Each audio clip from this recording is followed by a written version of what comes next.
Nós não estamos dizendo que Deus ficou ditando, o homem escutava e escreveu. Apesar de que existem alguns trechos da Bíblia que são assim, como trechos da lei, onde Deus falou, Moisés foi anotando.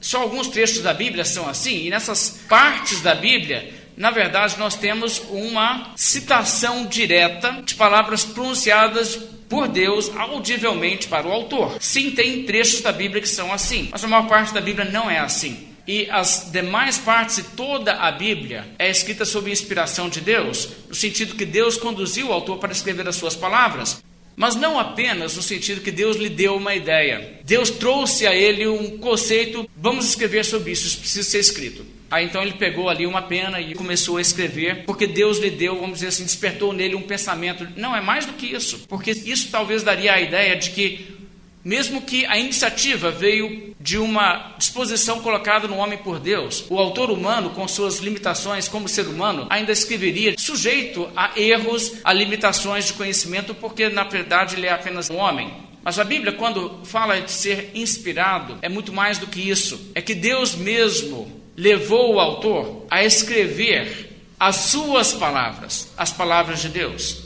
Mas nós não queremos dizer também com isso que os autores entraram numa espécie de transe e acordaram algumas horas mais tarde com uma coisa escrita e olharam e disseram, o que aconteceu aqui? E nem estavam ali escrevendo com uma força, segurando sua mão e fazendo como coisa que se o autor tivesse ali coçado o nariz e largasse a pena, coçando o nariz, a pena ia continuar escrevendo, ele voltaria e continuaria segurando a pena. Não era assim. A Bíblia mostra que a inspiração é Deus, através da mente humana, revelando a verdade ao autor humano e o guiando e superintendendo ao escrever, de forma que ele escrevesse exatamente o que Deus queria que ele escrevesse, sem cometer nunca nenhum erro, sem corromper a mensagem de Deus, mas transmitindo perfeitamente aquilo que Deus buscava comunicar, apesar que o ser humano estava ali atuando e escrevendo naturalmente, usando a sua personalidade.